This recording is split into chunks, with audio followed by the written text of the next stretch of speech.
하나님은 우리 모두가 풍성한 축복 가운데 살기를 원하십니다. 우리가 크리스찬이 되었기 때문에 꼭 힘겹게 가난하게 살아야만 하는 것은 아닙니다. 할 수만 있다면 모든 분야에서 풍성하게 또 아름답게 살아가는 것이 크리스찬의 바른 모습이라고 생각을 합니다. 그렇기 때문에 요한복음 10장 10절에 보시면 예수님께서 본인이 오신 목적을 설명할 때 이렇게 말씀하셨습니다. 내가 온 것은 양으로 생명을 얻게 하고 더 풍성히 얻게 하려는 것이다. 예수님께서 땅에 오신 목적은 생명을 주시는, 우리가 구원받는 것, 이것도 물론 중요한 목적이고 가장 중요한 목적이긴 하지만 구원받은 이후에 우리가 풍성한 삶을 누리는 것, 이게 예수님께서 오신 목적이라고 밝히고 있습니다. 모든 크리스찬 삶이 다 아름답기만 하고 풍성하기만 한 것은 아니죠. 그 이유가 무엇일까요? 그것은 하나님에게 문제가 있다기보다는 우리 자신에게 문제가 있을 가능성이 많습니다. 하나님께서 아무리 풍성한 축복을 준비해 놓으셔도 우리가 그것을 거절하고 하나님을 등진 채 살아간다면 우리는 그것을 누릴 수가 없는 것입니다. 우리 삶의 방향을 바르게 하고 믿음으로 말씀을 순종할 때 하나님이 예비하신 복이 우리의 소유가 될 수가 있고 우리 삶이 성경에 기록한 그대로 아름답고 부유해질 수가 있습니다. 축복이라고 하는 것은 멀리 있다기보다는 가까이 있습니다. 하나님 안에 있고 말씀 속에 있는 것이기 때문에 우리가 지금이라도 하나님께로 돌아가서 말씀 가운데 바로 거하게 된다면 하나님은 약속하시고 준비하신 복을 우리에게 부어주실 수가 있고 우리의 삶은 그저 그런 삶이 아니라 성경이 제시하고 있는 풍성한 어반던트한 그런 삶을 살 수가 있습니다. 오늘 같이 봉독한 본문에 보시면은 이와 같은 하나님의 원리를 외면한 채 말씀도 거부하고 하나님을 향해 등을 돌렸기 때문에 그 축복의 기회를 놓쳤던 유다 민족을 향한 책망의 말씀이 오늘 본문에 기록된 내용입니다. 7절 말씀 먼저 보시면 만군의 여호와가 이르노라 너희 조상들의 날로부터 너희가 나의 규례를 떠나 지키지 아니하였도다. 그런즉 내게로 돌아오라. 그리하면 나도 너희에게 돌아가리라. 이 돌아오라 이 말은 return to me. 이 돌아오라는 이 단어 히브리 말로는 슈비라 그러는데요. 이 말의 그 원천적인 내용은 방향을 턴다 그런 뜻입니다. make U-turn 한다 그런 의미를 갖고 있습니다. 구약에 나오는 단어 중에 회개를 표현하는 대표적인 단어가 슈이라고 하는 단어입니다. 자, 하나님께서는 왜 하나님의 백성에게 방향을 틀어야 된다고 말씀하고 있을까요? 하나님 백성이라면 당연히 하나님과 같이 가는 민족이고 하나님을 향해 서 있을 테인데 왜 그 백성에게 return, turn하라고 말씀하고 있는 것일까요? 외형상으로는 하나님 편에 서 있는 것처럼 보였지만 그들이 안식일을 지키고 또 제사를 드리는 것으로 보아서는 하나님 백성처럼 보였지만 실제 그들 마음의 중심에는 하나님이 계신 것이 아니라 물질과 자기중심적인 삶이 꽉 차 있었기 때문에 그들의 삶을 등 돌린 삶으로 표현한 것입니다. 오늘날도 마찬가지입니다. 우리가 명목상 교회만 다닌다고 해서 크리스천의 힘을 가졌다고 해서 다 하나님을 향해 신실하게 섰다고 말할 수 없습니다. 우리 마음의 중심이 세상을 향하고 있고 물질을 향하고 있다면 하나님으로부터 등을 돌린 케이스가 되고 그런 상태에서는 하나님이 무엇을 준비하셔도 누릴 수가 없는, 우리가 받을 수가 없는 케이스가 되는 것입니다. 그래서 오늘 본문에서 너희가 내게로 돌아오면 나도 너희에게로 돌아가리라. 얼핏 보면 마치 하나님이 조건적으로 말씀하는 것처럼 보이지만 실제 내용은 그런 것이 아닙니다. 하나님은 언제나 계시던 그 자리에 계셨어요. 하나님 한 번도 떠난 적이 없습니다. 그런데 우리가 등을 돌렸기 때문에 하나님이 보이지 않은 것뿐이에요. 가끔 그런 클레임을 할 때가 있잖아요. 하나님 어디 계십니까? 왜 내가 부르짖는데 나에게 오지 않습니까? 그렇게 우리가 외칠 때가 있지만 실상은 하나님은 늘 거기 계세요. 늘 가까이 계시는데 우리가 등을 돌렸기 때문에 보지 못하는 것뿐입니다. 그래서 하나님 말씀하시기를 너희가 지금이라도 돌아서기만 하면 나를 만날 수 있다. 그때에 너희들이 진실로 누릴 수 있는 복이 너희들의 소유가 될 수 있다. 그렇게 말씀해 주셨어요. 이와 같이 간곡하게 그들의 돌아서기를 말씀하는 하나님의 음성 앞에 이 백성들은 어떤 반응을 보였을까요? 너희가 이르기를 우리가 어떻게 하여야 돌아가리까? 이것은 돌아가는 방법을 묻는 질문이 아니라 실제 내용은 이런 뜻입니다. 아니 떠나간 적이 없는데 돌아오라니요. 이것은 사실 하나님의 말씀에 대한 반문이고 항의적인 태도라고 할 수가 있습니다. 우리가 그래도 하나님께 나가서 예배도 드리고 제사도 드리고 헌금도 했는데 돌아오니 무슨 말씀입니까? 이와 같은 반문을 그들이 표현한 것이죠. 이런 태도에 대해서 하나님께서는 그들이 하나님을 떠나갔던, 하나님에게 등을 돌렸던 결정적인 증거 하나를 제시하십니다. 그것이 8절에 기록된 내용입니다. 사람이 어찌 하나님의 것을 도둑질하겠느냐? 그러나 너희는 나의 것을 도둑질하고도 말하기를 우리가 어떻게 주의 것을 도둑질하였나이까 하는도다. 이는 곧 11조와 봉헌물이라고 했습니다. 하나님의 것을 도둑질했다. 그리고 그 대상을 11조와 헌물에 대한 것이라고 설명했습니다. 이게 도둑질했다는 말의 의미는 한 세 가지로 영어가 번역을 했어요. rob, 탈취했다 그렇게 번역하기도 했고, 어떤 성경에서는 spoil, 훼손시켰다 그렇게 번역하기도 했고, 어떤 영어 성경에서는 cheat, 속였다 그렇게 번역하기도 했습니다. 이와 같은 번역과 이 설명들을 종합해 볼 때 크게 한 두 가지 내용의 가능성이 있지 않는가 생각합니다. 첫 번째 가능성은 오늘 이 말씀은 제사장들을 향한 책망의 말씀으로 받을 수 있습니다. 그 당시 백성들이 내었던 11조를 제사장들이 착복했거나 혹은 다른 용도로 어뷰즈한 케이스를 말한 것이 아닌가. 실제로 느헤미야 13장에 보면, 오늘 본문의 배경이라고 할 수 있는 느헤미야 13장에 보게 되면 제사장들이 하나님 창고에 있는 것들을 탈취해 갔어요. 그리고 그 창고를 비운 후에 도비아라고 하는 느헤미야를 대적했던 이방인을 그 방에 살게 했습니다. 그리고 레위 사람들에게 주어야 될 몫을 주지 않아서 레위 사람들이 흩어지게 되는 그런 일을 했다는 기록이 나와요. 그러므로 오늘 본문의 말씀은 maybe 그 당시 부패한 제사장들을 향한 책망의 말씀, 오늘날도 바꾸어서 적용하자면 목회자들을 향한 말씀. 사실 오늘 이 시대에 교회마다 문제가 많지 않습니까? 한국이나 미국에 있는 교회가 예산을 함부로 낭비하기도 하고 엉뚱한 데 투자하기도 하고, 이와 같이 부패하고 잘못된 관행에 대해서 하나님께서 책망하신 케이스, 가능성이 있다고 생각합니다. 그러나 다만 이 말씀이 제사장들에게만 한 말씀일까요? 그러므로 여러분에게는 해당되지 않는, 오늘 목회자들이나 제사장들만 드려야 될 말씀일까요? 그렇진 않은 것 같습니다. 9절을 계속 보시면은 너희 곧 온 나라가 나의 것을 도둑질하였으므로 너희가 저주를 받았느니라. 이 말씀을 연결시켜 보게 되면 maybe 제사장 그룹에서도 잘못을 범했는지 모르지만 사실은 온 나라 온 백성이 하나님의 것을 도둑질하, 그래서 온전한 11조를 창고에 들어놓지 않고 바른 11조를 하나님께 올리지 않음으로 말미암아 하나님의 것을 탈취한 케이스를 오늘 본문이 소개합니다. 구체적으로 11조라고 하는 것은 과연 어떤 것일까요? 11조라는 것을 제가 간단하게 5가지만 정리해 드리겠는데요. 먼저 그 기원은 아브라함 때부터 시작이 됐습니다. 창세기 14장에 보게 되면 아브라함이 전쟁에서 이겨서 돌아올 때에 그 전리품의 10분의 1을 멜기세덱 왕에게 바친 내용이 나옵니다. 이것이 성경이 기록하고 있는 11조의 기원이다 그렇게 말할 수 있습니다. 물론 고대 사회에서 다른 종교나 다른 민족에게도 10분의 1을 바치는 제도가 있긴 했어요. 그래서 어떤 사람은 11조라고 하는 것이 십진법에서 나온 게 아니냐, 과거에 이게 카운트할 때 손가락 10개밖에 없으니까 10가지밖에 카운트를 못해요. 여기서 나온 것이 10진법이죠. 10단위마다 숫자가 바뀌게 되는. 그래서 maybe 11조라는 개념이 10진법에서 나온 게 아니냐 그렇게 설명하는 분도 계시긴 하지만 anyway 이것이 하나님과의 관계성 속에서 실제로 제정된 것은 아브라함 때다 그렇게 성경은 말하고 있습니다. 두 번째로 이것은 언약과 관련이 있습니다. covenant.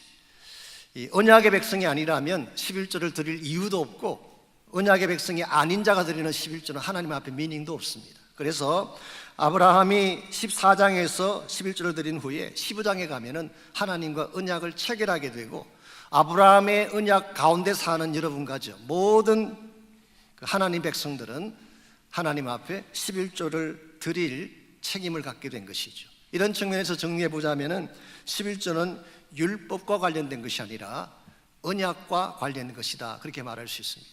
어떤 분들은 그렇게 설명을 하죠.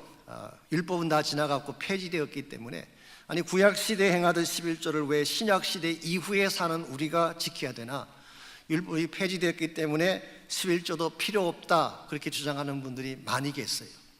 제가 제 방에 있는 책에도 그 쓰신 분이 그렇게 주장을 제가 읽었어요. 11조는 지나갔다. 11조를 드릴 필요가 없다. 그런 말씀을 제가 읽긴 합니다만은, 다시 강조하지만 11조는 율법에 관한 문제가 아닙니다. 율법이 주어지기 400년 전에 아브라함과 맺은 언약 관계에서 주어진 거예요.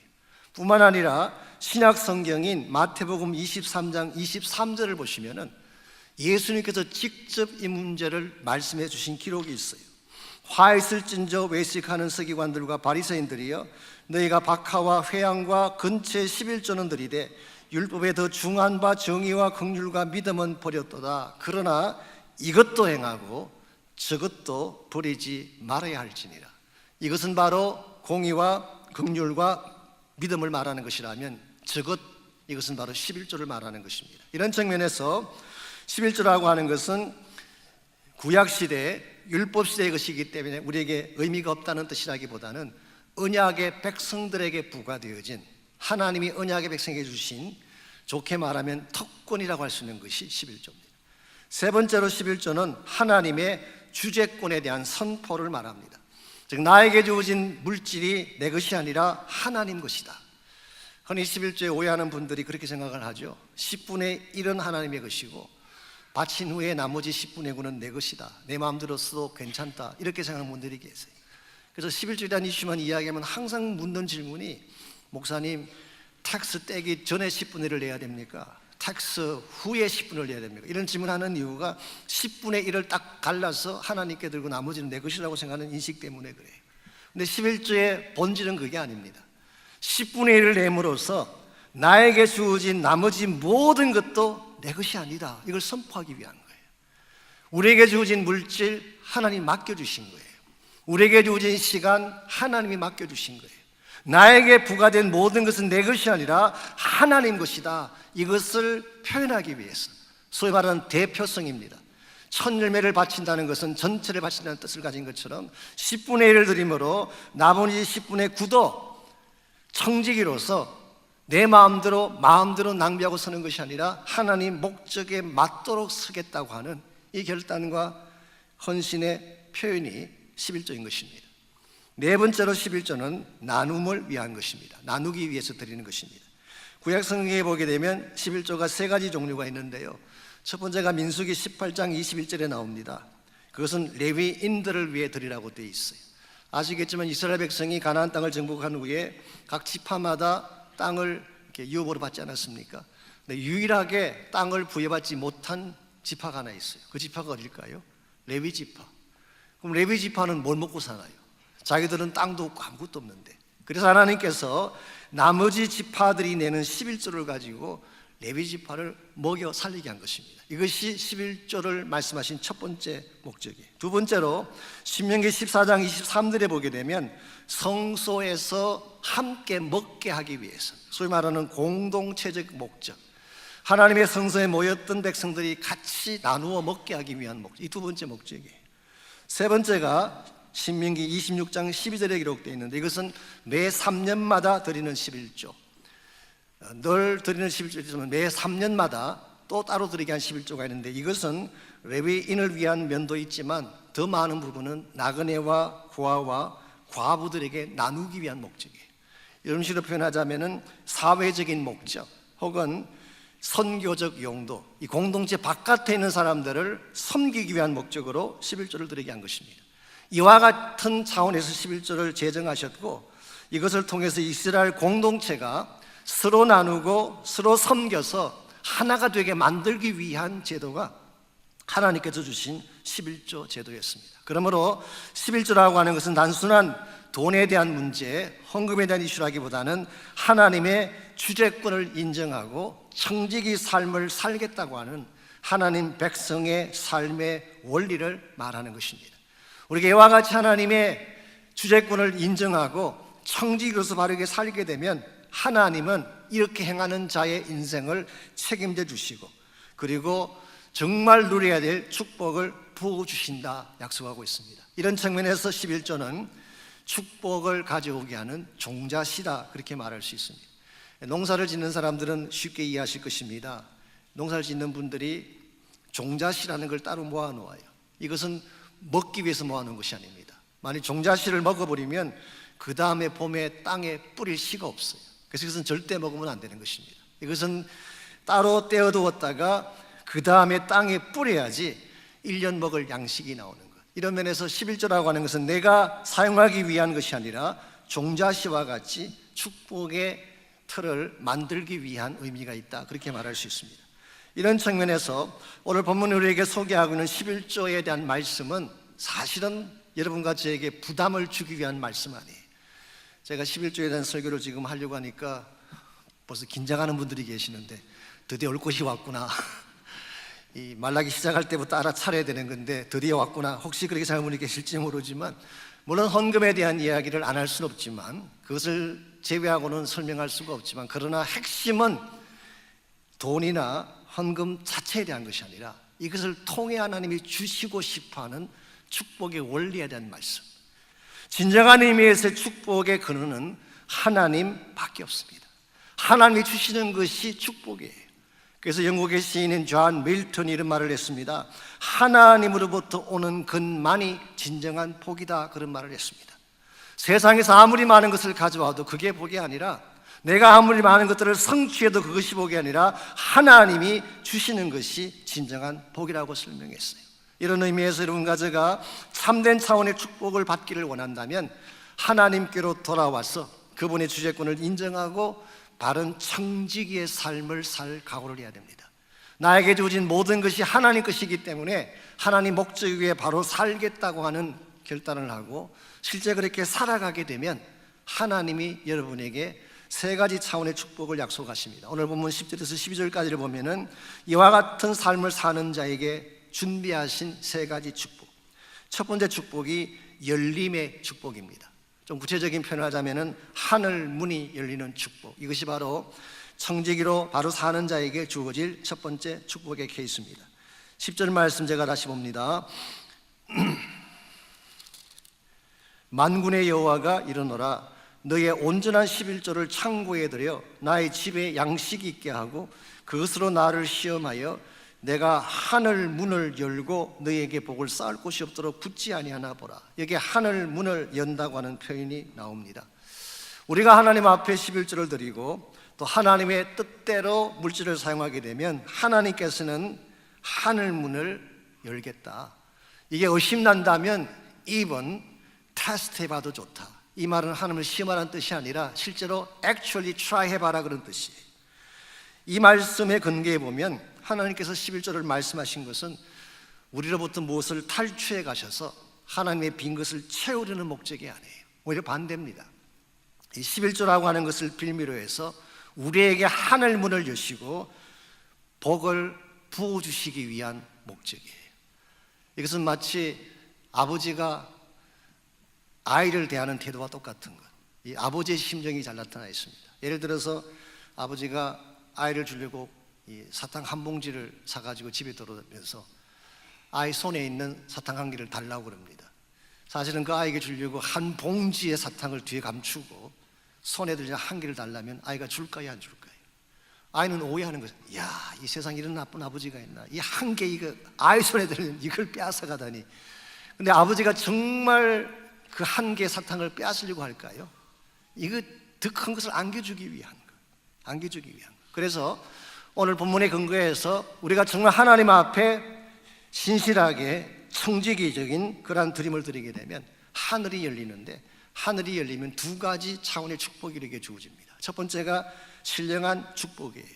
우리 마음속에 기쁨이 주어지는 것, 평안이 주어지는 것, 또 하나님의 은사가 주어지고 영적인 능력이 주어지는 건 다 신령한 축복의 케이스예요. 우리 인생이 힘들고 답답하다고 말할 때가 참 많은데요, 진짜 답답한 이유는 환경 때문이 아닙니다. 주어진 상황이나 경제적인 문제 때문에 우리의 삶이 답답한 것이 아니라 하늘이 닫혔기 때문이에요. 아무리 좋은 환경, 많은 물질을 소유해도 하늘이 닫히면 우리 심령의 모든 게 닫히는 것입니다. 그러한 자의 삶에는 절대 행복이 올 수가 없어요.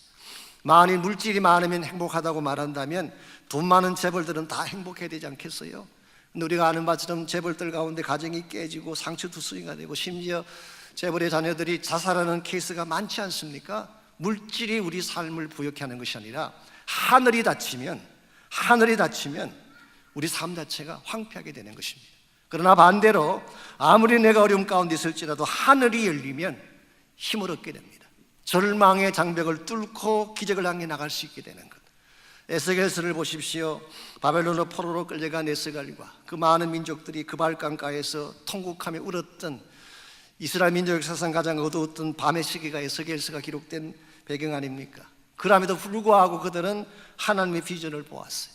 마른 뼈다귀 같았던 민족이 군대처럼 일어나는 비전을 보았어요. 하나님의 성전이 다시 거룩하게 회복되는 비전을 보았어요. 어떻게 그것을 볼 수 있었을까? 그 캄캄한 밤의 환경에서. 그 비결이 에스겔 1장 1절에 나와 있습니다. 하늘이 열리며 그랬어요.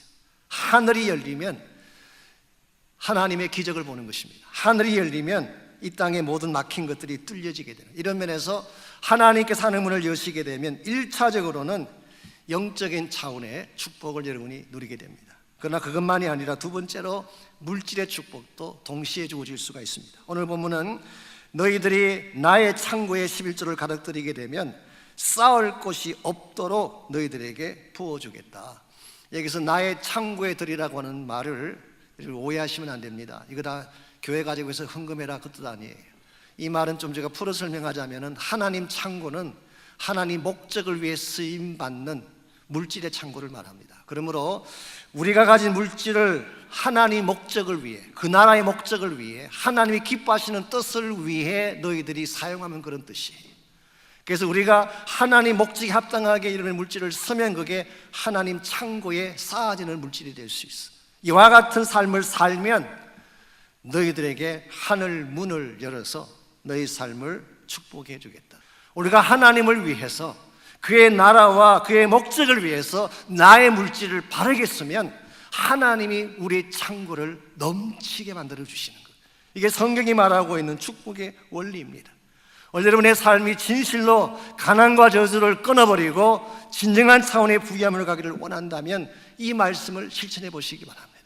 여러분의 아들, 딸들이 복받기를 원하지 않습니까? 여러분의 자녀가 정말 복받기를 원한다면 다른 걸 가르칠 게 아니라 이와 같은 말씀의 진리를 가르쳐주고 이 아이가 하나님 앞에 청지기로 살 수 있도록 어릴 때부터 훈련하게 되면 장차 우리 아들, 딸들이 하나님이 기뻐하시는 영광의 일들을 감당할 거예요. 그래서 우리가 하나님의 주재권을 인정하고 창조기적 삶을 살면 1차적으로는 하늘이 열려지는 축복을 하나님이 약속하셨어요. 두 번째는 보존의 축복, 우리 삶의 터전을 지키고 보호해 주시는 축복. 11절 말씀에 그것이 나와 있습니다. 만군의 여호와가 이르노라 내가 너희를 위하여 메뚜기를 금하여, 옛날 성경 번역에는 황충이라고 했어요. 황충을 금하여 너희 토지 소산을 먹어 없애지 못하게 하며 너희 밭에 포도나무가 기한 전에 떨어지지 않게 하리라고 했어요. 여기에 나온 메뚜기 혹은 황충, 라카스트라고 하는 이것은 굉장히 큰 메뚜기 종류입니다. 아프리카 사막지대에 사는 것인데 이게 한 때를 이뤄서 날아오게 되면요, 팔레스타인 지역에서 날아오게 되면 가는 곳마다 소산이 그냥 없어져요. 한번 휩쓸고 나면 쑥대밭이 됩니다. 아무리 농사를 잘 지어놓으면 뭐해요? 아무리 곡식을 잘 키워놓으면 뭐해요? 황충이 한번 휩쓸고 지나가면 다 사라지는데 하나님이 이것을 막아주시겠대요. 뿐만 아니라 포도나무가 기한 전에 떨어지는 것. 포도나무가 아무리 좋은 종류라도 기한 전에 떨어지면 써서 먹을 수가 없고 상품 가치가 없는 것입니다. 아무짝에도 쓸모없게 되는 것인데 하나님이 그것을 막아주시겠다는 것입니다.